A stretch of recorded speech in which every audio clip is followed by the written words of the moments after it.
ला सका और मैंने गर्दन मोड़कर कमरे का जायजा लेना शुरू किया। ये कमरा नहीं, झोंपड़ी थी कोई, जिसमें एक कोने में मिट्टी का, पानी का घड़ा, चंद बर्तन और इस्तेमाल की कुछ एशिया मौजूद थी। और पूरे कमरे में सिवाय इस तख्त के कोई चीज नहीं थी जिस पर मैं लेटा हुआ था। मैंने उठकर बैठने की कोशिश की तो बूढ़े की भारी और पाटदार आवाज सुनाई दी। लेटा रह बालक, 3 दिन बाद होश आया है, तुझे कुछ दाना पानी करता हूँ। मैं हैरत अंगेज तौर पर उसकी आवाज और उसके वजूद के मुकाबले में बहुत भारी और गंभीर थी। दिल में उतर जाने वाली मेरे जवाब का इंतजार किए बिना वो फकीर नमाज साधु बाहर निकल गया। मैं अब तक नहीं समझ पा रहा था मैं कहाँ हूँ और ये कैसे मुमकिन है 3 दिन बेहोश रहूं। मैं सारे वाकयात मेरे देन के पर्दे पर फिल्म की तरह चलना शुरू हो गए और मुझे सब याद आने लगा किस तरह मैं इस दोशीज़ा की जुल्फों का असीर हुआ था और कैसे मैंने अपने वजूद को बिस्तर पर और जिस्म लतीफ या रूह को जिस्म से बाहर देखा था। अभी मैं ये सब सोच रहा था कि कमरे का दरवाजा खुला और वो साधु फकीर एक मिट्टी का प्याला लिए मेरे कमरे में दाखिल हुआ और मुझे थमा दिया। इस प्याले में कोई गाढ़ा बदबूदार सयाल नमा मादा था जिससे बास उठ रही थी। फकीर की आवाज आई, सोच मत बालक, उसे पी जा, सब सवालों के जवाब मिल जाएंगे, तुझे समय का इंतजार कर। दलदल में फंसा हुआ है, तू निकलना चाहता है, तू सोच मत, पी जा आंखें बंद करके। कालकी की मजाल नहीं, इधर का रुख करे। मेरे समझ में उसकी बातें नहीं आई मगर इसकी गरजदार आवाज और माहौल के जेर असर मैंने सख्त दिल करके प्याला होंठों से लगा लिया और बाकियां को रोकते हुए, ना चाहते हुए भी वो बदबूदार सयाल होंठों से नीचे उतार लिया और प्याला वापस साधु को दे दिया। मैंने उससे कुछ पूछना चाहता था मगर वो जवाब दिए बिना कमरे से निकल गया और जाते जाते ताकीद कर गया कि कमरे से कदम बाहर मत निकालना। हैरत अंगेज तौर पर इस बदबूदार सयाल से मेरे जिस्म की तवानाई फौरी बहाल हो गई थी, जैसे वो कोई एनर्जी ड्रिंक हो। ना मुझे भूख महसूस हो रही थी ना कमजोरी, और नकाहत में तख्त पर उठकर बैठ गया और जेबें चेक की मगर सब जेबें खाली थी। तब मुझे पर इंकशाफ हुआ मैं घर के कपड़ों में नहीं बल्कि मेरे जिस्म पर चोला नुमा लिबास है और काफूर की खुशबू इसी लिबास से फूट रही है। इतनी देर में साधु कमरे में दाखिल हुआ और इतनी वक्त बाद पहली बार उसके चेहरे पर मुस्कुराहट नजर आई और साधु के होंठों से आवाज निकली, वाह बालक, उठ गया। तू जानता था मैं पत्थर का जिगर पिलाया है तुझे, घोड़े जैसी शक्ति आ गई है तुझ में। चल उठ, तुझे सैर करवा कर लाऊं अपनी बस्ती की। मैं जिसे गैर मरी ताकत के देरे असर उठा और साधु के साथ झोंपड़ी से बाहर आ गया। बाहर निकलते ही एक जहां हैरत मेरा मुंतजिर था। जिस झोंपड़ी से बाहर निकला था उसके कुछ दूर एक और झोंपड़ी थी और दोनों झोंपड़ियां चारों तरफ कब्रों से घेरी हुई थी। चांद की रोशनी बादलों की ओर से झांक रही थी और अंधेरे उजाले में जहां तक नजर जा रही थी कब्रें नजर आ रही थी और ऊंचे नीचे टीले तहद नकाब फैले हुए थे। मैं चाह कर भी इस सवाल को होंठों तक आने से नहीं रोक सका।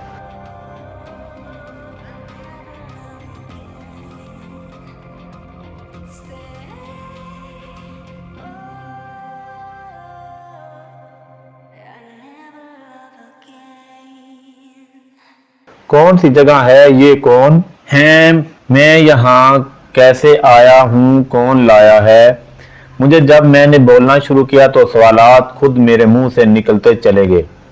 साधु ने जमीन से पत्थर उठाया और गंदी सी गाली देकर एक तरफ उछाल दिया। मैंने देखा तो कोई कुत्ता या गीदड़ कोई हड्डी मुंह में दबाए हुए था जो पत्थर खाने के बाद हड्डी छोड़कर भाग के निकला। सुसरे चैन नहीं लेने देते कब्रों में भी। ये कहते हुए साधु फकीर हड्डी की तरफ बढ़ा और उठाकर एक खुली कब्र के अंदर वो हड्डी छाल दी।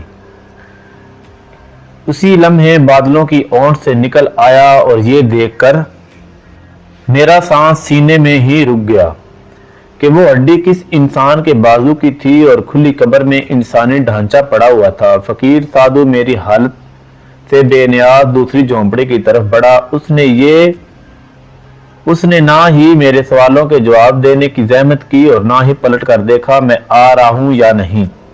वो चलता हुआ इस झोंपड़ी में दाखिल हो गया। मैं तजस्सुस के हाथों मजबूर होकर उसके पीछे झोंपड़ी में दाखिल हुआ तो साधु लात मारकर किसी को उठा रहा था जो मैली कुचैली चादर में लिपटा जमीन पर सो रहा था। ये झोंपड़ी कुछ बड़ी थी, जिसमें एक तरफ लकड़ियों का चूल्हा, बर्तन, कुछ आम रोजमर्रा के इस्तेमाल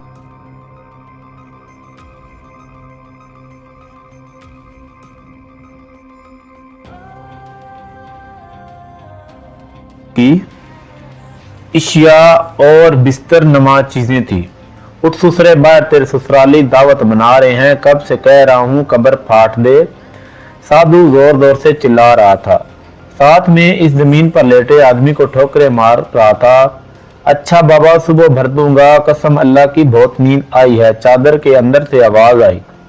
हैरत अंगेज तौर पर साधु बजाय मजीद कुछ कहने के वापस पलटा और मेरा हाथ थाम कर झोंपड़ी से बाहर आया। मेरा हाथ थामे साधु बहुत देर चलता रहा और आखिरकार एक टीला नुमा जगह पर बैठ गया और मुझे भी बैठने का इशारा किया। साधु की आवाज गूंजी, कुछ देर में सूरज चढ़ जाएगा, तेरी वाली वारस आ जाएंगे तुझे लेने। पहली बार सुरी काली ने रूह निकाली थी तेरी, इसलिए सुध बुध खो दी। तूने चूस जाएगी काल की, तुझे मैं चाहूं भी तो तुझे नहीं बचा सकता, क्योंकि तू बचना चाहेगा नहीं। जो मैं देख रहा हूं तेरी आंखों से ओझल है। चल ये गंडा उतार दे गले में से। मैंने तबस्सुम से साधु की तरफ देखा, मगर उसकी आंखों में कतार देकर खामोशी से गले में डाला हुआ धागा उतारकर उसकी तरफ बढ़ा दिया। तू जाया कर देगा इसे, साधु की आवाज आई और उसने वो धागा अपने गले में पहन लिया।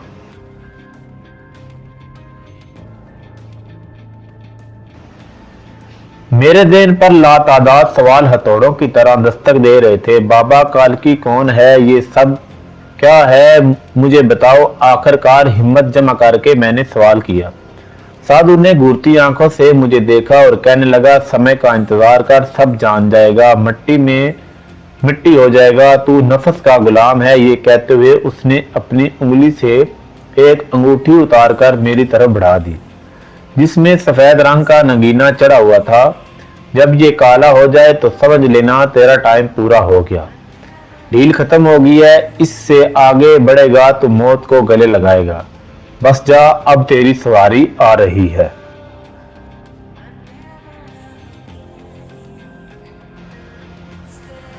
मैंने आजिज़ी से उसकी तरफ देखा। बाबा मेरी मदद करो। मैंने हाथ जोड़ दिए। चल उठ, चला जा। साधु गुस्से से बोला, कहाँ ना तेरी सवारी आ रही है, तेरा टाइम खत्म हो गया, अब जाना है तुझे। मैंने बस हिसाब चुकाया है तेरे बाप का, अब जा तू। मैंने पलट कर देखा तो दूर किसी गाड़ी की लाटें रोशन थी जो झोंपड़ी की तरफ पड़ रही थी। साधु उठ खड़ा हुआ और वापस झोंपड़ी की तरफ चलने लगा और मैं उसके पीछे हो लिया। बाबा अगर मुझे जरूरत हो तो इजाजत दे दो, वो तुम्हारे पास आ सकूं। मैंने आखिरी बार उसे आराम करने की कोशिश की।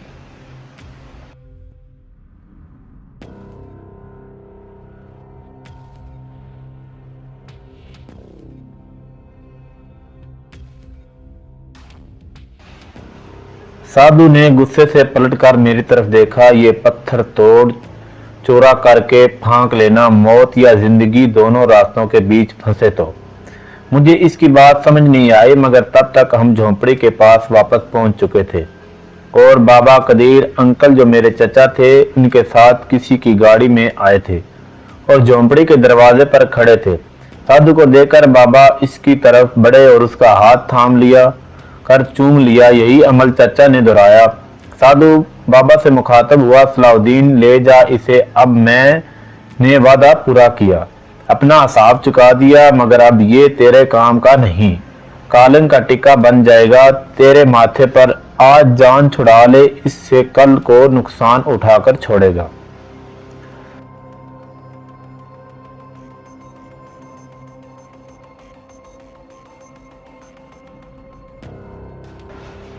बाबा ने एक नजर मेरी तरफ देखा और साधु से मुखातब हुए, साईं नजरे करम कर दो, मेरा अकलौता बेटा है। साधु गरजदार आवाज में चिल्लाया, नहीं सलाहुद्दीन, बस अब चला जा, तेरा बेटा गुनाहों की पोट है, नफस का गुलाम है, तू इसका बोझ नहीं संभाल सकता और ये किसी के रोकने से नहीं रुकेगा। जो खुद आग में कूदना चाहे उसे कब तक बचाएगा। जा, चला जा, समय का इंतजार कर। ये कहकर साधु झोंपड़ी में दाखिल हुआ और दरवाजा बंद कर लिया। बाबा ने परेशानी से पहले कदीर अंकल की तरफ देखा, मेरी तरफ, उसके बाद गाड़ी में बैठने का इशारा किया। मैं पीछे बैठ गया और बाबा कदीर अंकल के बराबर वाली सीट पर बैठ गए।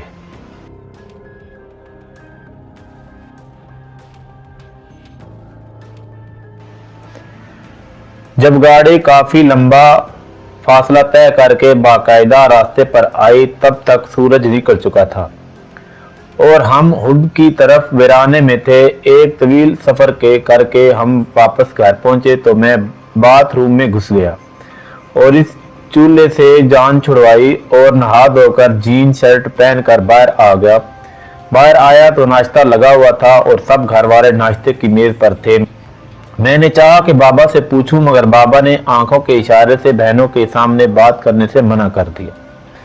मैंने चुप करके नाश्ता किया और कमरे में चला आया और लाइट बंद करके बेड पर लेट गया और सोने की कोशिश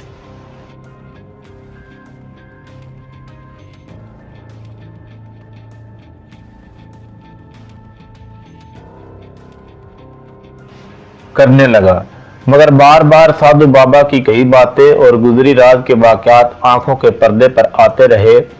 साथ ही इस दोशीज़ा का ख्याल दिन पर छाया रहा, जिसके हुस्न बलाखीज का मैं असीर हो चुका था।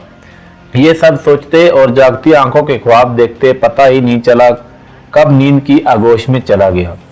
जाने कितनी देर गुजरी थी कि उस मानूस खुशबू ने मुझे जगा दिया। मेरी आंख खुली तो कमरे में अंधेरा था, मगर वो खुशबू कमरे में फैली हुई थी। आज मेरे दिल में डर खौफ नहीं था, बल्कि मैं मुंतजिर था उस हसीन पैकर का जलवा देखने का। मैं उस खुशबू को अपनी सांसों में बसा रहा था कि मुझे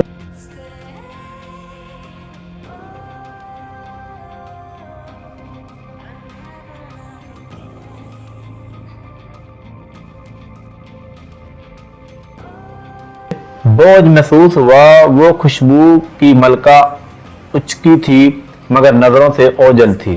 सिर्फ उसका लम्स महसूस हो रहा था, इसलिए इस लम्हे मेरे सीने से बोझ हट गया और गुनगुनाती हुई मुतरन्नम हंसी मेरी समात में रस घोलने लगी। मुझे अपने कान के पास इस दोशीज़ा की गर्म सांसें महसूस हुई और मुतरन्नम सरगोशी में इसने कहा, इमरान 3 दिन मुझसे दूर थे, अब आते ही सब्र का दामन छोड़ दिया। मैं रात में आऊंगी। दोशीज़ा की आवाज अपनी बात मुकम्मल करके खामोश होगी, मगर उसकी सांसों की सुनसनाहट मुझे अपने कान और गाल पर महसूस हो रही थी। मैं अपनी मर्जी से दूर नहीं था। मुझे बताओ, तुम कौन हो, कहां से आई हो? मैंने अपना चेहरा अंदाजे से उस दोशीज़ा के चेहरे से मिलाने की कोशिश की, मगर एक बार फिर नाकामी हुई।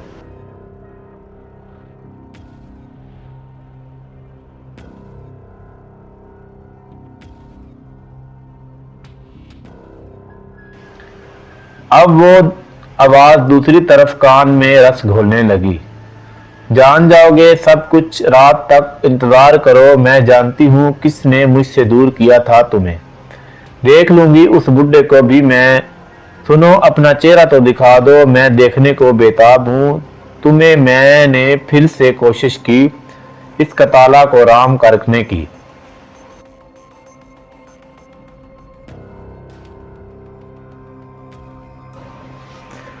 नहीं, मेरा जाप पूरा किए बिना मुझे दिन में देखने पर कादर नहीं हो सकते तुम।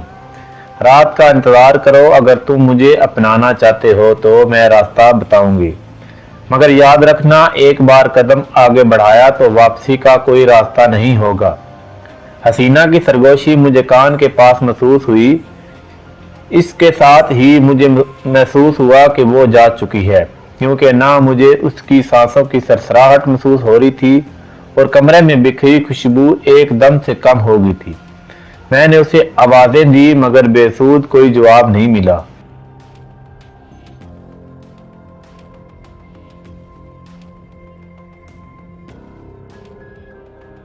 उल्टा आवाजें सुनकर वालदा कमरे में आ गई। किसको आवाजें दे रहे थे बेटा? वालदा ने कहा, किसको नहीं अम्मी जान। अब्बू कहाँ है? मैंने सवाल किया। अब्बू तुम्हारे बाहर गए हैं मगर तुम्हारी वजह से हम सब परेशान हैं। क्या हुआ है? तुम्हें क्या चीज नजर आती है तुम्हें?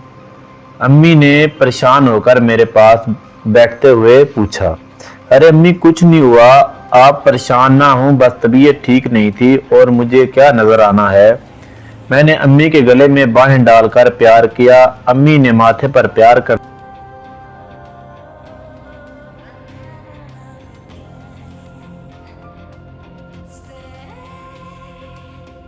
हुए कहा, इस दिन तुम बेहोश थे। तुम्हारे अब्बू ने पहले पड़ोसी डॉक्टर को बुलवाया, फिर अस्पताल लेकर गए। पूरा दिन टेस्ट भी हुए, हर तरह की दवाएं ड्रॉप्स में डाल कर दी, मगर किसी की समझ में नहीं आ रहा था कि क्या हुआ है। आखिर में तुम्हारे अब्बू तुम्हें लेकर साईं के पास गए, वहां तुम ठीक होकर आए हो। जी अम्मी, वो साईं कौन है? मुझे तो बहुत अजीब लगा। और अब्बू का इससे क्या ताल्लुक है? मैंने अम्मी से सवाल किया। ये बहुत पुरानी बात है, जब तुम पैदा भी नहीं हुए थे।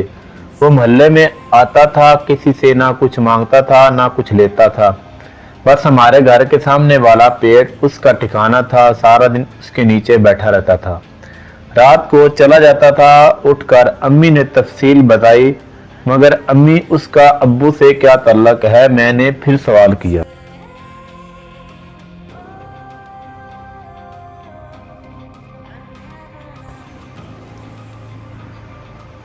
कोई ताल्लुक नहीं। एक दिन वो आया तो अच्छा खासा जख्मी था, किसी गाड़ी वाले ने उसे टक्कर मार दी थी।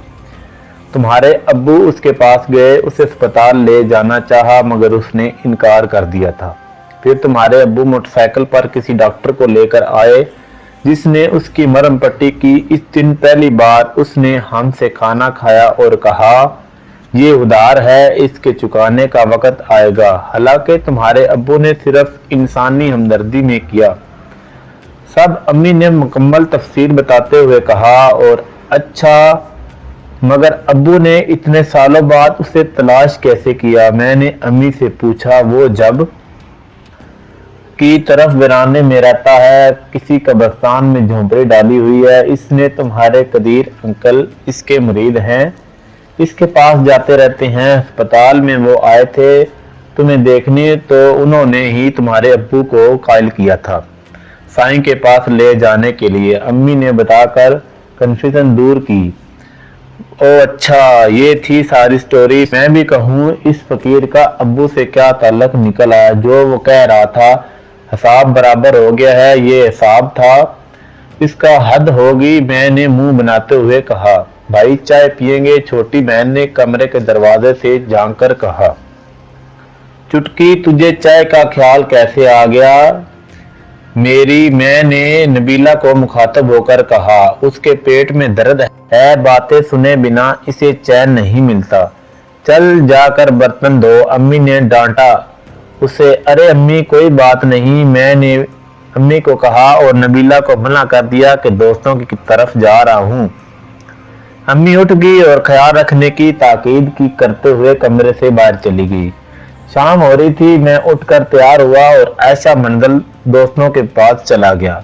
स्वीट पर चाय के होटल पर जाकर बैठ गए। दोस्तों से गपशप करते